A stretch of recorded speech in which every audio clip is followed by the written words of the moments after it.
Hi നമസ്കാരം പ്രിയപ്പെട്ടവരെ. വളരെ വേദനാജനകമായിട്ടുള്ളൊരു വാർത്ത കഴിഞ്ഞ ദിവസങ്ങളിൽ നമ്മൾ സോഷ്യൽ മീഡിയയിലും സമൂഹ മാധ്യമങ്ങളിലും കണ്ടുകൊണ്ടിരിക്കുന്ന ഈ ഒരു വാർത്തയാണ്. നിങ്ങൾ ആരും ഈ വീഡിയോ സ്കിപ്പ് ചെയ്യരുത്. നിങ്ങൾ ഈ വീഡിയോ മുഴുവനായിട്ടൊന്ന് കേൾക്കാനും കാണാനും ശ്രമിക്കുക. വാളയാറിൽ കഴിഞ്ഞ ദിവസം ഛത്തീസ്ഗഡ് സ്വദേശിയായിട്ടുള്ള രാം നാരായണൻ എന്ന് പറയുന്ന ഒരു അന്യ സംസ്ഥാന തൊഴിലാളി 2 മക്കളടങ്ങുന്ന ഒരു സാധാരണ കുടുംബത്തെ പോറ്റാൻ വേണ്ടി കേരളത്തിലേക്ക് പണിക്ക് വന്നതാണ്. ആ മനുഷ്യന് ആൾക്കൂട്ട വിചാരണ നടത്തിക്കൊണ്ട് 5ഓളം വരുന്ന RSSൻ്റെയും BJPയുടെയും തീവ്രവാദികളായിട്ടുള്ള പരമ ഊളകൾ ആ മനുഷ്യനെ വിചാരണ നടത്തി തല്ലുന്ന ദൃശ്യങ്ങളും തല്ലിക്കൊന്നു. ആ പാവത്തിന് 5 നാറികളുടെ പേര് ഞാനിവിടെ ഒന്ന് വായിക്കാം. അനന്തൻ 55, അനു 38, പ്രസാദ് 34, മുരളി 38, ബിബിൻ 30 എന്നിവരാണ് വാളയാർ പോലീസിൽ പിടിയിലായത്. പുറത്തു വന്നിട്ടുണ്ട് കേട്ടോ. ഒരു കുടുംബം നോക്കാൻ വേണ്ടി കേരളത്തിലേക്ക് വന്നിട്ടുള്ള ഈ ഒരു സാധാരണ മനുഷ്യൻ, ഇയാൾ ബംഗ്ലാദേശ് സ്വദേശിയാണോ എന്ന് എടുത്തെടുത്ത് ആ വീഡിയോയിൽ ചോദിക്കുന്നുണ്ട്. ആ വീഡിയോ നമുക്ക് ഒരുപക്ഷെ ചിലപ്പോൾ പ്ലേ ചെയ്യാൻ സാധിക്കുന്നില്ല, കാരണം അതൊരു വയലേഷൻ വീഡിയോ ആയതുകൊണ്ട് തന്നെ നമുക്കത് ഇടാൻ പറ്റത്തില്ല. കുട്ടിയെ തല്ലുന്ന പോലെയാണ് ഈ നാറികൾ ആ പാവം പിടിച്ച മനുഷ്യനെ തല്ലിയത്. ഇത് നടന്നതൊക്കെ നമ്മുടെ കേരളത്തിലാണെന്ന് ഓർക്കുമ്പോഴത്തേക്ക് നമ്മുടെ കേരളീയർ എന്ന് പറയുമ്പോൾ നമ്മൾ തലകുനിക്കേണ്ട ഒരു അവസ്ഥയിലേക്ക് പോവുക. ഈ സംഖ്യകളെ കൊണ്ട് നമ്മുടെ കേരളം പൊറുതിമുട്ടിയിരിക്കുക. ഇതിനു മുമ്പും സമാനമായിട്ടുള്ള പ്രശ്നങ്ങളുണ്ട് അല്ലേ? ഒരു സാധാരണക്കാരനായിട്ടുള്ളൊരു മനുഷ്യൻ ആഹാരത്തിന് വേണ്ടി ഒരു ഇച്ചിരി അരി മോഷ്ടിച്ചതിൻ്റെ പേരിൽ നമ്മുടെ പ്രബുദ്ധ കേരളം, സാക്ഷരതയിൽ ഉന്നതി നിൽക്കുന്ന നമ്മുടെ കേരളത്തിലെ ചില നാറികളെല്ലാം കൂടെ ആ പാവത്തിനെ തല്ലിക്കൊന്നത് നമ്മൾ കണ്ടതാണ്. ഇപ്പം ഈ 5 പേരെയും പോലീസ് പിടികൂടിയിട്ടുണ്ട്. തിരുവനന്തപുരം ജില്ലയിൽ കോർപ്പറേഷൻ BJP പിടിച്ചതോടുകൂടി അവിടെ അവർ പണി തുടങ്ങിക്കഴിഞ്ഞു. കാരണം ക്രിസ്മസിന് ഇനി ഹിന്ദുക്കളൊന്നും കൂടാൻ പാടില്ല, ഹിന്ദുക്കൾ കരോളിന് പോകാൻ പാടില്ല, ക്രിസ്ത്യൻ കടകളിൽ നിന്നും സാധനങ്ങൾ വാങ്ങിക്കാൻ പാടില്ല എന്നൊക്കെ പറഞ്ഞുകൊണ്ട് ഒരുപാട് കമൻറ്റുകളും പോസ്റ്റുകളും നമ്മൾ കാണും. പക്ഷേ എന്നെ ഏറെ ആശ്ചര്യപ്പെടുത്തിയ മറ്റൊരു വാർത്ത എന്ന് പറയുന്നത്, ഈ നാട്ടിലെ മാധ്യമപ്രവർത്തകൻ എന്ന് പറഞ്ഞ് ഞെളിഞ്ഞ് നടക്കുന്ന ഈ അനിൽ നമ്പ്യാർ എന്ന് പറയുന്ന ചലം TVയുടെ ഒരു റിപ്പോർട്ടറായിട്ടുള്ള ഇദ്ദേഹം ഇട്ടിരിക്കുന്ന ഒരു പോസ്റ്റ് ഉണ്ട്. ശരിക്കും മനുഷ്യന്മാർക്ക് ചിന്തിക്കാനും പ്രവർത്തിക്കാനും പറ്റാത്ത രീതിയിലുള്ള ഒരു പോസ്റ്റാണ് ആ വേട്ടാവളിനെ ഇതിനകത്തിട്ടത്. ഇതിനൊക്കെ മനുഷ്യനാണോ എന്ന് വരെ തോന്നിപ്പോകും. എന്തായാലും ഇതിനൊക്കെ കൃത്യമായ രീതിയിൽ തന്നെ മറുപടി കൊടുത്തുകൊണ്ട് നമ്മുടെ അൻസാരി സുഹൈർ ഉസ്താദിന്റെ ഒരു വീഡിയോ വന്നിട്ടുണ്ട്. വീഡിയോ ഒന്ന് നോക്കാം.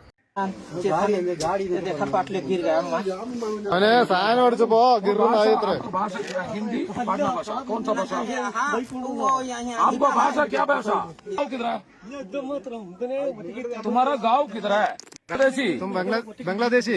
वो मेरा बहन को लिखा है। बहन में बांग्लादेशी। और तुम्हारे गांव में कहाँ है तुम? 2 ठोक हाँ हमारे घर बांग्लादेशी। और बांग्लादेशी 2 ठोक आपका बांग्लादेशी?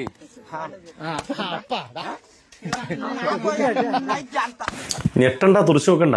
ആ പാവത്തിനെ തല്ലി അങ്ങ് കൊന്നു. ആൾക്കൂട്ട വിചാരണ നടത്തി ആ പാവത്തിനെ തല്ലി അങ്ങ് കൊന്നു. എന്താ കാരണം? കൊല്ലാനുള്ള കാരണം ബംഗ്ലാദേശിയാണെന്ന് ചോദിച്ചു, ബംഗ്ലാദേശിയാണെന്ന് സംശയിക്കുന്നു. ആ ആരോപണത്തിൽ അദ്ദേഹത്തിനെ തല്ലി അങ്ങ് കൊന്നു. എന്നെ അത്ഭുതപ്പെടുത്തിയ കാര്യമൊന്നുമല്ല. ഈ വീഡിയോയും വാർത്തയൊക്കെ വരുന്നതിൻ്റെ പിന്നാലെ അനിൽ നമ്പ്യാർ ഒരു പോസ്റ്റ് ഇട്ടു. നിങ്ങൾ വായിച്ചു നോക്കി സ്ക്രീനിൽ. സാക്ഷര കേരളത്തിന് വീണ്ടും അഭിമാനിക്കാൻ വീണ്ടും ഒരു ആൾക്കൂട്ട കൊലപാതകം എന്ന് പറഞ്ഞു. എൻ്റെ പൊന്നാര നമ്പ്യാരെ, കുറച്ചെങ്കിലും നിങ്ങൾക്ക് മനസ്സാക്ഷി ഉണ്ടെങ്കിൽ എങ്ങനെയാണ് നിങ്ങൾ ഈ പോസ്റ്റ് ഇടുക? അല്ല, ഈ ബംഗ്ലാദേശിയാണ് എന്ന് ആരോപിച്ച്, ഈ ബംഗ്ലാദേശി ആവട്ടെ ആവാതിരിക്കട്ടെ, അങ്ങനെയുള്ള മനുഷ്യന്മാരെ ക്വസ്റ്റ്യൻ ചെയ്യലും അങ്ങനെയുള്ള ആളുകളെ ആക്രമിക്കലും ആരാണ്? നമുക്കൊരു പൊതു സ്വഭാവം എടുക്കാൻ ആരായിരിക്കും? ഇവിടുത്തെ ഹിന്ദുവും ക്രിസ്ത്യാനിയും മുസൽമാനോ ഒന്നും ഇതിൻ്റെ ആവശ്യമില്ല. പിന്നെ ആരാണ്? ഇന്ത്യയിൽ നടന്ന ആൾക്കൂട്ട കൊലപാതകം, അതിൻ്റെ മനഃശാസ്ത്രവും 90% ആ ക്രൈമിൽ പ്രതികളായി പിടിക്കപ്പെട്ടവരെയൊക്കെ ലിസ്റ്റിങ്ങുകളിലിട്. ആരാണ്? മൂക്കിലൂടെയും വായിലൂടെയും ചെവിയിലൂടെയൊക്കെ രാജ്യസ്നേഹം അണപൊട്ടി ഒഴുകുന്ന ആളുകളാണ്. എടാ, ഇനി അയാൾ ബംഗ്ലാദേശി ആണെങ്കിൽ തന്നെ അയാളെ വിചാരണ ചെയ്യേണ്ടത് ആരാ? നിയമവ്യവസ്ഥിതി നിലനിൽക്കുന്ന രാജ്യമല്ലേ? ഈ രാജ്യത്ത് ഇവിടുത്തെ കോടതിയില്ലേ? ഇവിടുത്തെ ഭരണ സംവിധാനങ്ങളില്ലേ? എന്തിനാണ് ആ മനുഷ്യനെ ഇങ്ങനെ നിഷ്ക്രിയമായി? ഇവനൊന്നും മനസാക്ഷിയില്ലേ? ഇവൻ്റെയൊക്കെ രാജ്യസ്നേഹം, എവിടുന്ന ഇവനൊക്കെ രാജ്യസ്നേഹം ഉണ്ടാകുന്നത്? മനുഷ്യൻ പച്ചയായിരിക്കുമ്പോൾ, സ്വബോധത്തിലിരിക്കുമ്പോഴാണ് രാജ്യസ്നേഹം ഉണ്ടാകേണ്ടത്. കണ്ട കള്ളും കഞ്ചാവും ഒക്കെ വലിച്ചു കയറ്റി കഴിയുമ്പോൾ ഉണ്ടാകുന്ന ഒരു പ്രത്യേക സൈസ്. എടാ, പച്ചയായിരിക്കുന്ന മനുഷ്യനെങ്ങനെ ഇയാളെ കൊല്ലാൻ തോന്നും?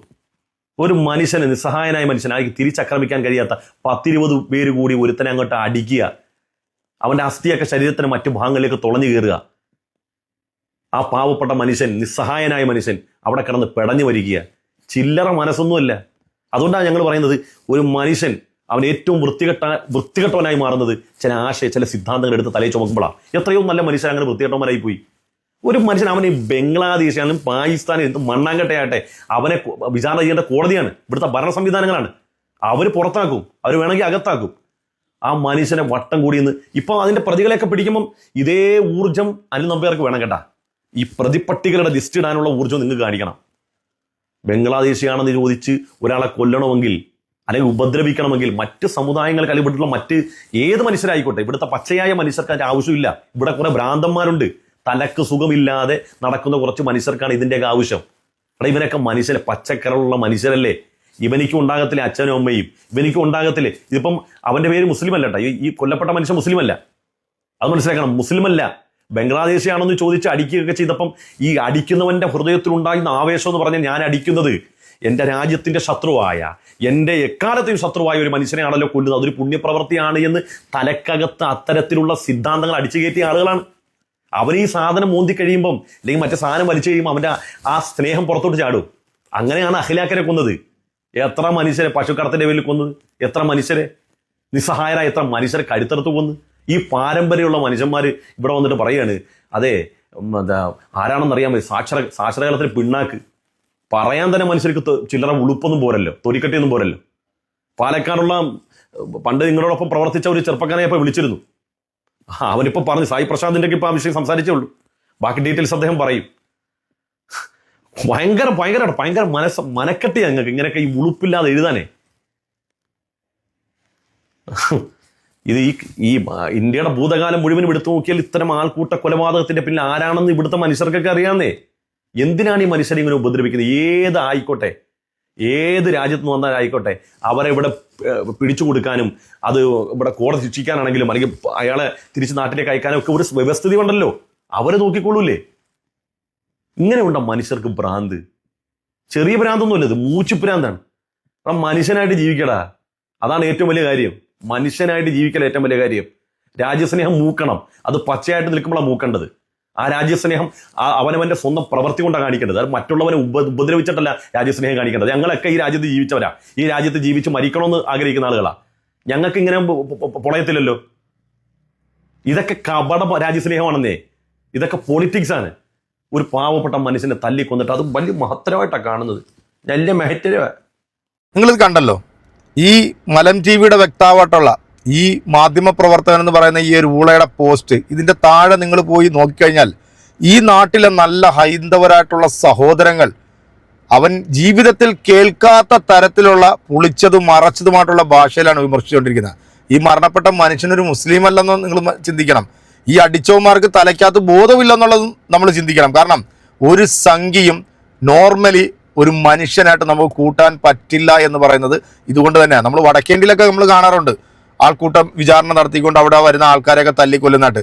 ഇത് നമ്മുടെ സാക്ഷരത കേരളം, പ്രബുദ്ധ കേരളം എന്നൊക്കെ നമ്മൾ വലിയ രീതിയിൽ കൊട്ടി ആഘോഷിക്കുന്ന നമ്മുടെ ഈ കേരളത്തിലാണ് ഇത്രയും മനുഷ്യത്വം മരവിച്ചിട്ടുള്ള ഒരു വർഗങ്ങൾ. ഇവന്മാരല്ലാതെ ഈ ഭൂമി മലയാളത്തിൽ വേറെ ഒരുത്തനുണ്ടാകത്തില്ല. അത്രയും ക്രൂരമായ രീതിയിലാണ് ആ ഒരു പാവം മനുഷ്യനെ ഇവന്മാരെല്ലാം കൂടെ തല്ലിക്കൊന്നത്, ഒരു കുടുംബത്തെ അനാഥയാക്കിയത്, 2 മക്കളെ അനാഥയാക്കിയത്.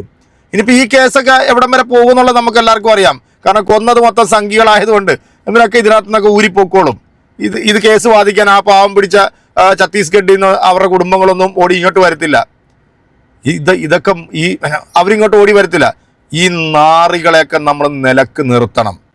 എൻ്റെ പ്രിയപ്പെട്ട സഹോദരങ്ങളെ, നിങ്ങൾ വേണം ഇതിനൊക്കെ കൃത്യമായിട്ട് മറുപടി കൊടുക്കാൻ. അടുത്തൊരു വീഡിയോ കാണാം. ബൈ.